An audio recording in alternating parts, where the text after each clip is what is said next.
Hi friends, எல்லோரும் எப்படி இருக்கீங்க? இன்றைக்கி நம்ம வீடியோவில் என்ன பார்க்க போகிறோன்னா, சென்னா மசாலா எப்படி பண்ணலான்னு வாங்க பார்க்கலாம். சென்னா மசாலானா கடலை பாஜி எப்படி பண்ணலான்னு வாங்க பார்க்கலாம். அதுக்கு 2 பெரிய வெங்காயம் எடுத்து கட் பண்ணி வச்சுருக்கேன். 3 தக்காளி பழம், இது 2ஐயும் கட் பண்ணி மிக்சியில் சேர்த்து அரைச்சி பேஸ்ட்டாக அரைச்சி எடுத்துகிட்டு வந்துடலாம். இப்போது தக்காளி வெங்காயமும் பேஸ்ட்டாக அரைச்சாச்சு. இப்போ நம்ம ரெடி பண்ண ஆரம்பிச்சிடலாம். இப்போது சட்டி அடுப்பில் வச்சுருக்கோம். கொஞ்சமாக எண்ணெய் ஊற்றிக்கலாம்.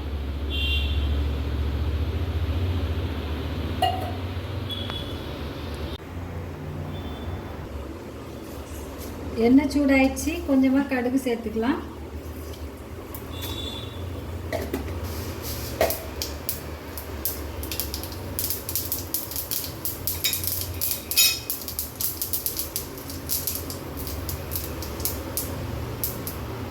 இப்போது கொஞ்சமாக கருவேப்பிலை சேர்த்துக்கலாம்.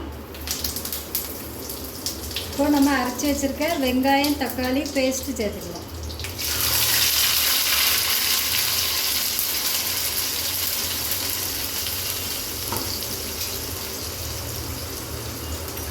அது கூடவே 1 ஸ்பூன் இஞ்சி பூண்டு பேஸ்ட் சேர்த்துக்கலாம்.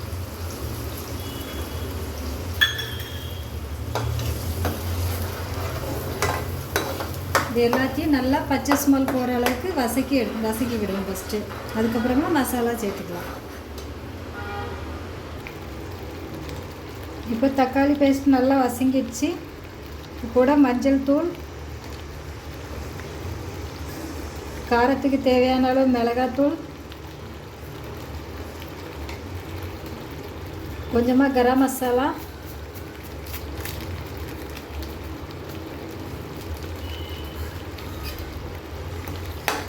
எல்லாம் சேர்த்து நல்லா மிக்ஸ் பண்ணிவிடுவோம். மசாலாவோட பச்சை ஸ்மெல் போகிறது வரைக்கும் நல்லா வதக்கி விட்டுக்கலாம்.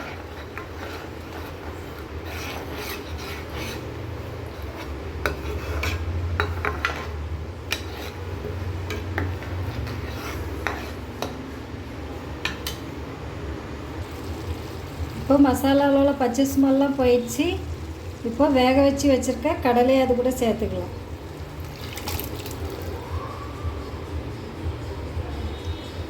கடலை சேர்த்துட்டு நல்லா ஒரு டைம் கிளறி விட்டுக்கலாம்.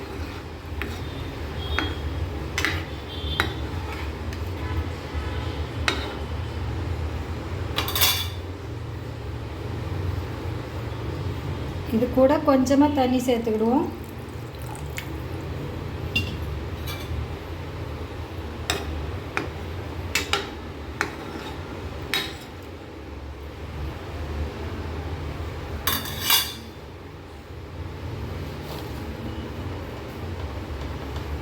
இப்போ இதுக்கு தேவையான அளவு உப்பு சேர்த்து விடலாம்.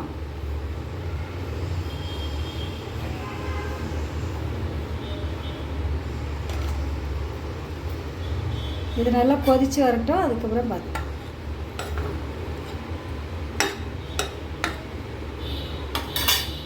இது கூடவே பொடியாக கட் பண்ண கொத்தமல்லி இலையும் லைட்டாக அப்படியே சேர்த்துக்கிடுவோம். இப்போ பாருங்கள், நம்மளோட கடலைக்கறி ரெடி ஆயிடுச்சு. இந்த கடலைக்கறி வச்சு சப்பாத்தி கூட வச்சு சாப்பிட்றதுக்கு இந்த கடலைக்கறி ரொம்ப அழகாக இருக்கும், ரொம்ப டேஸ்டியாக இருக்கும்.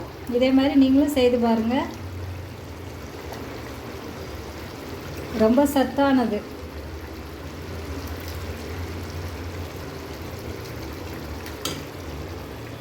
இந்த வீடியோ உங்களுக்கு பிடிச்சிருந்தா லைக் பண்ணுங்கள், ஷேர் பண்ணுங்கள், கமெண்ட் பண்ணுங்கள், சப்ஸ்கிரைப் பண்ணுங்கள். அப்படியே மறக்காமல் பக்கத்தில் உள்ள பெல் பட்டனையும் கிளிக் பண்ணுங்கள். தேங்க்யூ.